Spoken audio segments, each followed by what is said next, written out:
नमस्कार प्रेक्षकांनो, मालिकेच्या आजच्या भागामध्ये आपल्याला खूपच जबरदस्त असा ट्विस्ट पाहायला मिळणार आहे. कारण राहुल आणि त्याचबरोबर रोहिणी यांचा जो डाव आहे अद्वैतला डिप्रेशनच्या गोळ्या देण्याचा, तो त्यांनी पुन्हा सुरू केलेला आहे आणि अद्वैतला पुन्हा डिप्रेशनच्या गोळ्या सुरू केलेल्या असतात.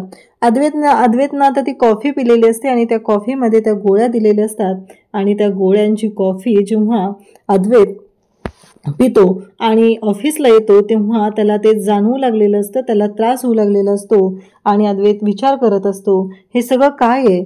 हे चांदेकर ज्वेलर्स जे आहे ते माझं कुटुंब आहे, ते माझ्यासाठी कंपनी किंवा ऑफिस असं काही नाही आहे, तर ते माझं एक कुटुंब आहे आणि माझ्या कुटुंबाच्या बाबतीत हे जे काय होत आहे ते मला सहन नाही होत, असं अद्वैतच्या डोक्यात सुरू झालेलं असतं.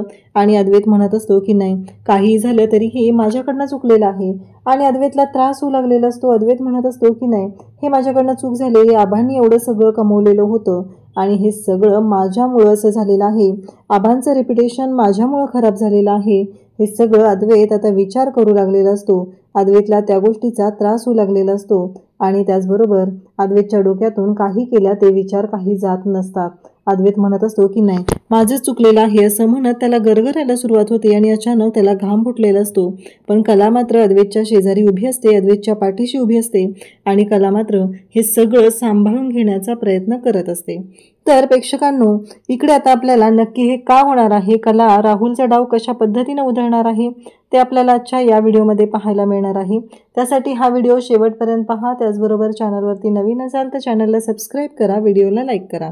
तर इकडे आता अद्वैत घरी आलेला असतो तेव्हा आबा म्हणत असतात की हे बघ अद्वैत, आता तू घरी आलेला आहे ना, आता जाऊन पहिलं देवाचं दर्शन घे, देवाच्या पाया पड, सगळं व्यवस्थित होणार आहे असं आबा समजून सांगत असतात आणि अद्वैतलाच म्हणत असतात. तेव्हा अद्वैत म्हणत असतो की हो. आणि त्याचबरोबर आबा म्हणतात की जे झालं गेलं ते गंगेला मिळालं, आता त्या गोष्टींचा विचार करायची काहीही गरज नाही, असं आबांचं म्हणणं असतं. तेव्हा मात्र इकडे आबांना लगेचच कला म्हणते की नाही आबा, असं नाहीये, झालं गेलं गंगेला मिळालं असं म्हणून हा विषय इथे सोडायचा नाही. कारण ज्याने कोणी केलेलं आहे, ज्याने कोणी चांदेकरांचं रेप्युटेशन खराब करण्याचा प्रयत्न केलेला आहे, चांदेकरला याच्यामध्ये अडकवलेला आहे, त्याला मी सोडणार नाही, त्याला मी शोधून काढणार आहे. तेव्हा आबा म्हणतात की चालेल, तुला जी मदत लागेल ती करायला आम्ही तयार आहोत, सरोज, मी, त्याचबरोबर राहुल, आम्ही सगळेजण आहोत तुझ्यासोबत, असं आबा सांगत असतात. तेव्हा कला म्हणत असते की हो, म्हणजे फायनली कलालाही कळलेलं आहे की या सगळ्यामध्ये कोणीतरी सामील आहे आणि ते शोधून काढायचं आहे आणि त्यासाठी आबा हे कलाच्या सोबत आहेत. आबांनी तसं स्पष्टपणे सांगितलेलं आहे की मी आहे सोबत, त्यामुळं काळजी करायची काही गरज नाही, असं आबांचं म्हणणं आहे. त्यासोबतच इकडे आपल्याला पाहायला मिळतं की जेव्हा या सर्व गोष्टी घडत असतात तेव्हा मात्र इकडे आपल्याला पाहायला मिळतं की आबांनी हे सगळं केलेलं आहे आणि कलाच्या पाठीशी आबा खंबीरपणे उभे आहेत. आबांचं असं म्हणणं आहे की तू जे म्हणशील ते चालेल, त्या पद्धतीने आपण गोष्टी क्लिअर करूया, असं आबांनी स्पष्टपणे सांगितलेलं असतं. त्यासोबतच इकडे पाहायला मिळतं की आता सगळ्यात जास्त त्रास होऊ लागलेला आहे तो म्हणजे अनामिकाला. अनामिकाचं असं म्हणणं आहे की सोहम, काय चाललंय तुझं, तुझ्या जराही लक्षात येत नाहीये या सगळ्या गोष्टींमुळं काय होतंय, तू विसरलायस सोहम तुझं स्वतःचं अस्तित्व. आता बघितलं ना, आबांनी तुझं नाव नाहीच घेतलं त्याच्यामध्ये, आबांनी फक्त नाव घेतलं ते म्हणजे राहुल दादाचं नाव घेतलं, त्याचबरोबर सरोज मामी, सरोज काकी, सगळ्यांचं नाव घेतलं. पण त्यांना असं नाही वाटलं. तुला माहिती आहे का, घरामध्ये एखादा पॉट असतो, फ्लॉवर पॉट असतो किंवा काहीतरी असतं, शोपीस असतो आणि तो पडतो, तो पडलेला असतो, तो धूळ खात पडलेला होता, तो पडलाय, फुटलाय, काय होतं, फरक काय पडतो, पण त्या फ्लॉवर पॉटला जेवढी किंमत आहे ना तेवढी किंमत पण तुला नाहीये, अशा भाषेमध्ये ती बोलत असते. आणि तेव्हा मात्र सोहमच्या मनाला ती गोष्ट इतकी लागते, सोहम विचार करू लागतो की हे सगळं काय आहे आणि ती सोहमला म्हणत असते की तुला काय किंमत आहे, तू फक्त ना पेंटिंगच करत बस, कारण तुझी तीच लायकी आहे, अशा भाषेमध्ये ती सोहमशी बोलत असते. सोहम बिचारा खूप नाराज होतो, त्याला कळतच नाहीये कारण सोहम घरातलं शेंडेफळ आहे आणि त्याची कला आहे तो ती जोपासत आहे. त्याला कधी गरजच नाही पडली की चांदेकरांच्या बिझनेसमध्ये इन्व्हॉल्व्ह व्हायचं, त्या बिझनेसमध्ये एंटर करायचं, बाकीच्या गोष्टी शोधायच्या, त्या करायच्या, हा विचार सोहमने कधी केलाच नव्हता. त्यामुळं त्याच्यासाठी ही गोष्ट थोडीशी नवल वाटणारी आहे. पण सोहमच्या बाबतीत मात्र सोहमने क्लिअर केलेलं होतं, तरीही अनामिकाला मात्र आत्ता त्रास होत असतो आणि अनामिका त्याच्यावरती चिडचिड करत असते. इकडे आपल्याला पाहायला मिळतं की अद्वैत विचार करत बसलेला असतो, तेव्हा कलाची त्याला आठवण येत असते. कला कॉफी घेऊन येते आणि म्हणते की चांदेकर, ही घे तुझी कॉफी, अगदी गरम गरम आणलेली आहे, तुला थंड कॉफी आवडत नाहीये म्हणून ही कॉफी मी तुझ्यासाठी आणलेली आहे, असं म्हणत कला त्याला कॉफी देते आणि कला म्हणत असते की हे घे. आणि मग अद्वैत तो कॉफी असतो ती कॉफी घेतो. तेवढ्यातच दुसऱ्या बाजूने दुसरी कला आलेली असते.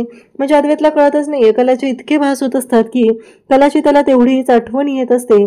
आणि त्याचबरोबर हे सगळं जेव्हा चालू असतं तेव्हा मात्र कला म्हणत असते की प्लीज असं नको करूस तू, पण अद्वैत मात्र ऐकायलाच तयार नसतो. अद्वैतला ती बोलत असते कलाची इतकी रूप आलेली पाहून अद्वैतला धक्काच बसत असतो, कारण अद्वैतला कलाची आठवण येत असते आणि त्यासोबतच त्याला कलासोबत वेळही घालवायचा असतो.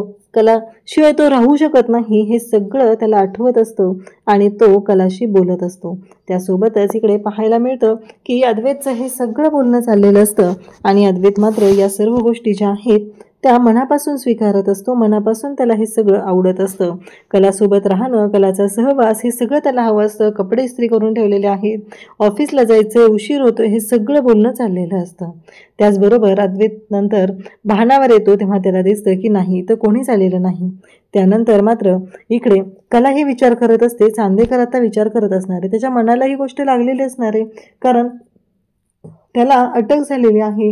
ही गोष्ट चांदेकरला सहनच झाली नसणार आहे. हे सगळं कलाच्या डोक्यात चाललेलं असतं आणि कला म्हणत असते की नाही, मला चांदेकरशी बोललं पाहिजे, त्याला समजून सांगितलं पाहिजे की तो असा विचार नको करू, असं काहीही वेगळं घडणार नाही, असं म्हणत अद्वैत जो आहे तो विचार करू लागलेला असतो आणि अद्वैतच्या डोक्यात हे सगळे विचार चालू झालेले असतात. तेव्हा कलाही इकडे विचार करत असते की नाही, काही झालं तरीही चांदेकरला या सगळ्यातून बाहेर काढणारच आहे मी, हे सगळं आता कलाही विचार करायला लागलेली आहे.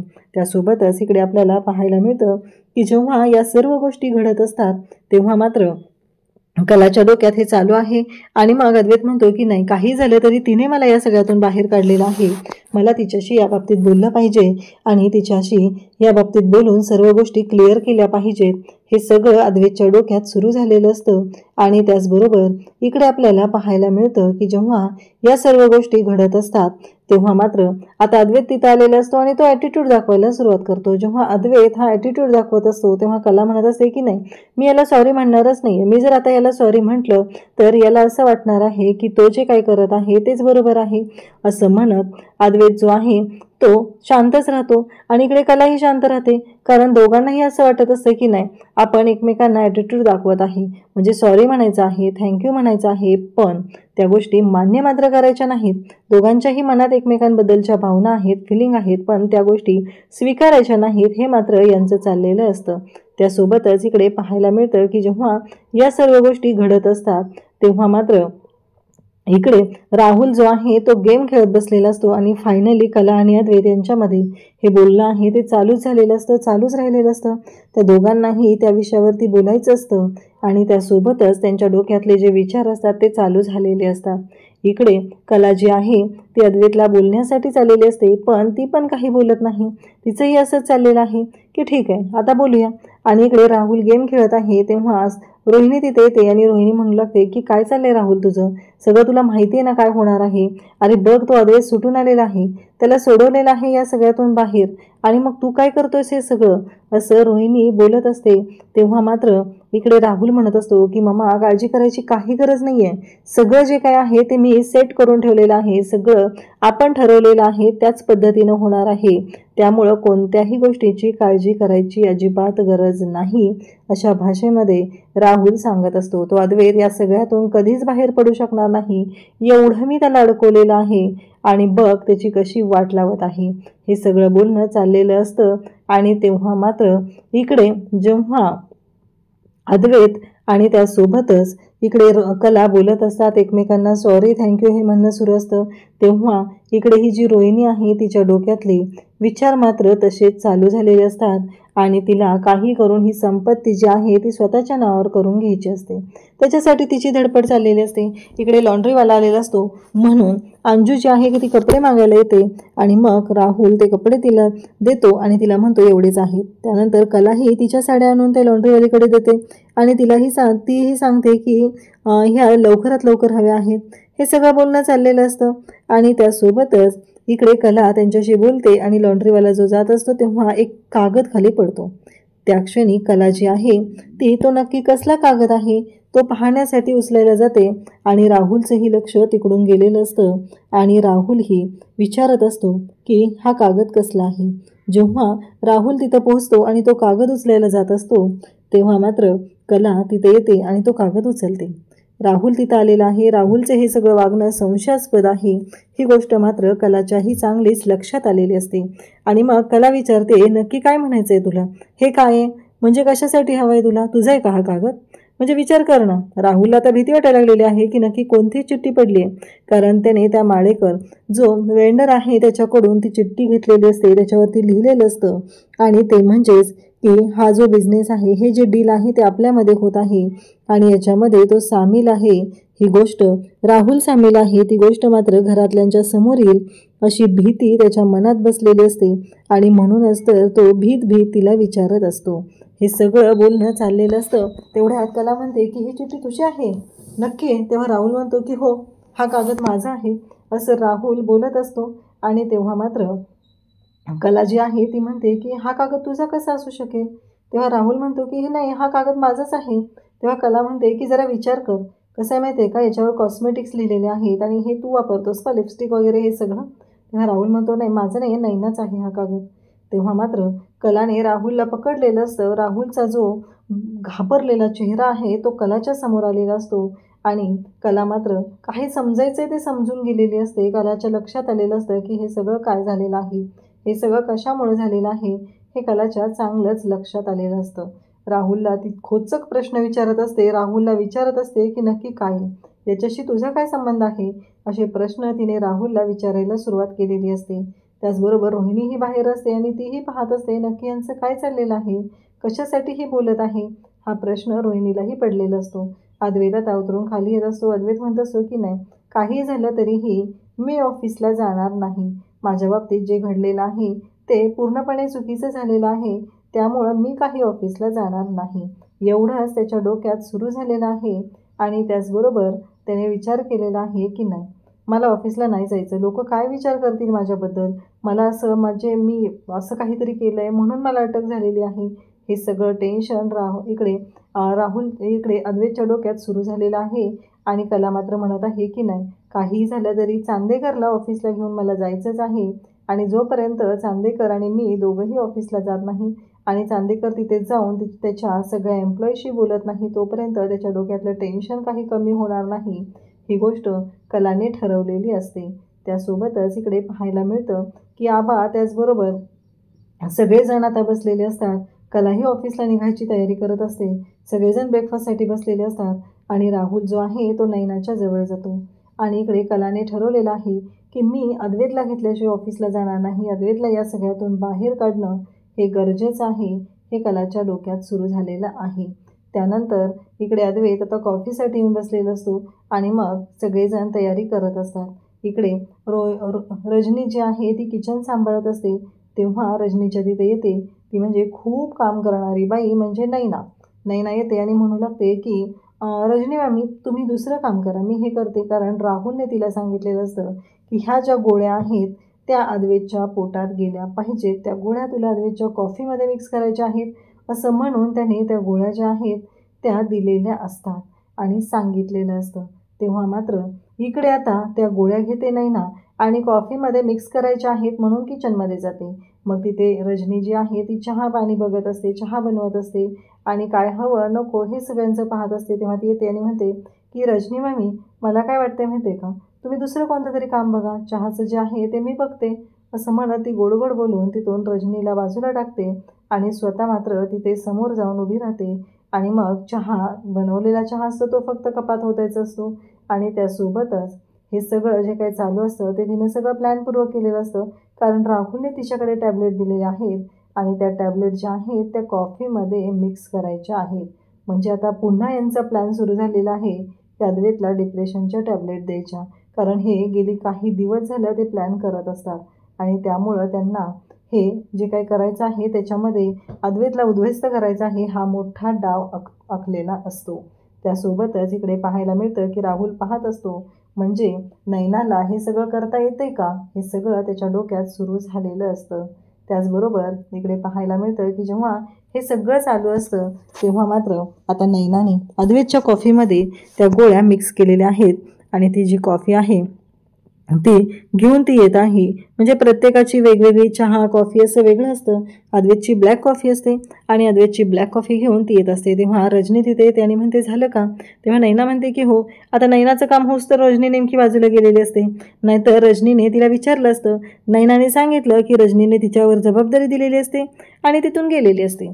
म्हणजे जराही कोणाच्याही डोक्यात विचार येत नाही की जर असं काय झालं तर काय होऊ शकतं, एवढाही विचार कोणाच्याही डोक्यात आलेला नसतो. तेवढ्यातच नैना आता कॉफी घेऊन येते. राहुल म्हणत असतो की चला आता माझा प्लॅन तिथे सक्सेस होणार आहे. काहीही झालं तरीही मी जे काही ठरवलेलं आहे ते अगदी जसं मी म्हणालेलं आहे तसंच होणार आहे, हे सगळं त्याच्या डोक्यात सुरू झालेलं असतं. आणि त्याचबरोबर तो अद्वैत आहे तो आधीच विचारत असतो. अद्वैतला आबांनी विचारलेलं असतं की अद्वैत काय झालं आहे, आज एवढं शांत शांत का, आज ऑफिसला जायचं नाही आहे का. तेव्हा अद्वैत म्हणतो की नाही, आज सुट्टी घेणार आहे मी, असं अद्वैत बोललेलं असतो. आणि त्याचबरोबर इकडे राहुल जो आहे तो म्हणत आहे की आता खरी मजा येणार आहे, आता खरं कळणार आहे की नक्की काय होऊ शकतं, हे डोक्यात सुरू झालेलं असतं. याचबरोबर सरोजही तिथं असते. सरोज म्हणत असते की फायनली अद्वैत जो आहे या सगळ्यातून बाहेर पडलेला आहे, पण अद्वैतच्या मनाचं काय, त्याच्या मनावर जो परिणाम होत आहे त्याचं काय, हे सगळं त्यांच्या डोक्यात सुरू झालेलं असतं. त्यासोबतच इकडे पाहायला मिळतं की जेव्हा या सर्व गोष्टी घडत असतात तेव्हा मात्र इकडे कला तिथं आलेली असते आणि म्हणते चांदेकर. आबाही म्हणतात अगं कला ये ना. तेव्हा कला तिथेच थांबून राहते आणि इकडे अद्वैतला ती बोलावत असते, चांदेकर आवर तू, झालं का तुझं, आपल्याला ऑफिसला जायचं आहे ना. तेव्हा अद्वैत म्हणतो की नाही, मी नाही येणार ऑफिसला. तेव्हा कला म्हणत असते की अरे अद्वैत, तुला माहिती आहे ना आज काउन्सिलरकडे पण जायचं आहे, असं कला सांगत असते. तेव्हा कलाला अद्वैत म्हणतो नाही, आज कुठे जायचं आहे काउन्सिलरकडे. तेव्हा आबा म्हणतात की अरे अद्वैत, मला फोन आलेला होता काउन्सिलरचा, त्यांनी तुम्हाला बोलवलेलं आहे आज, असं आबांनी सांगितलेलं असतं. आणि त्याचबरोबर आबा हे बोललेले असतात. त्यामुळं अद्वैतला आता कोणतीच गोष्ट आहे म्हणजे त्याला एक्सेप्ट करण्याशिवाय पर्यायच नसतो. अद्वैत खरं तर विचार करत असतो, अद्वैत विचारात गडलेला असतो. त्याला कळत नाही आहे की या सगळ्यातून बाहेर कसं पडायचं आहे, या सगळ्या गोष्टी कशा पद्धतीनं मॅनेज करायच्या आहेत, हेच त्याच्या लक्षात आलेलं नसतं. पण हे सगळं जे काय आहे ते वाटतं तेवढं सोपं नसतं. यातून बाहेर पडणं तर तेवढंच गरजेचं आहे. परंतु आबा त्याचबरोबर बाकीचे घरातले हे सगळे जरी अद्वैतच्या पाठीशी असले तरी अद्वैतला त्रास द्यायला आहे ती लोक मात्र कमी नाहीत. त्यांचे कारनामे मात्र सुरूच झालेले आहेत. आणि त्याचबरोबर हे सगळं जेव्हा घडत आहे तेव्हा मात्र कलाने आता ऑफिसमध्ये फोन केलेला आहे, कारण अद्वैत आवरून येत आहे. कला ऑफिसमध्ये फोन करते आणि सांगते की मी जे सांगितलेलं आहे त्या पद्धतीनं सगळी तयारी करा. आणि तेव्हा हे सगळं आहे ते कलाने सांगितलेलं असतं आणि कशा पद्धतीनं बोलायचं आहे हे सांगितलेलं आहे. एक बुके आणायला सांगितलेलं आहे. आणि त्याचबरोबर हे सगळं जेव्हा घडत आहे तेव्हा मात्र कला म्हणत आहे की अद्वैत सर आणि आम्ही जवळ आलो की मी कॉल करेल, तेव्हा सगळ्यांनी बुके घेऊन एंट्रन्सला यायचं आहे आणि त्यांचं स्वागत करायचं आहे. कलाच्या म्हणण्यानुसार सगळ्यांनी अद्वैतचं स्वागत केलेलं असतं. अद्वैतची खूप प्रेमाने बोललेले असतात. आणि मग आता अद्वैत ऑफिसमध्ये आलेला असतो. उद्याच्या भागात आपल्याला पाहायला मिळतं की अद्वैत म्हणत असतो की हे सगळं माझं कुटुंब आहे, ह्या माझ्या कुटुंबामुळे मी हे सगळं करू शकलेलं आहे आणि आबांनी हे सगळं एवढं जपलेलं आहे, पण हे सगळं माझ्यामुळं उद्ध्वस्त झालेलं आहे. माझ्यामुळं आबांच्या इज्जतीला बट्टा लागलेला आहे. माझी काहीही चूक नसताना माझ्यावरती मी हिऱ्याचे दागिने खोटे हिरे वापरण्याचा आरोप झालेला आहे आणि हे सगळं मी त्याच्यामध्ये अडकत गेलेलो आहे. हे सगळं अद्वैत बोलत असतो. तेव्हा कला म्हणत असते की अद्वैत असा नको विचार करू तू. आणि अद्वैतला ऑलरेडी ती गोळी दिलेली असते, त्यामुळे अद्वैतला त्रास होऊ लागलेला असतो आणि अद्वैत डोक्याला हात लावतो. अद्वैतला गरगरल्यासारखं होत असतं. अद्वैतला या सर्व गोष्टींचा त्रास होत असतो आणि अद्वैत मात्र आता विचार करायला लागलेला असतो की या सगळ्यातून बाहेर कसं पडायचं आहे. आणि कला म्हणत असते की चांदेकर नको लक्ष देऊस तू, थोडा सावकाश. आणि त्याचबरोबर अद्वैतला ती विचारू लागते की तुला काय होतंय. पण आता जर कला अद्वैतच्या पाठीशी असेल तर अद्वैत आणि कला यांच्यामध्ये कोणीच येऊ शकत नाही. अशाच अपडेटसाठी चॅनलशी कनेक्टेड राहा. थँक्यू.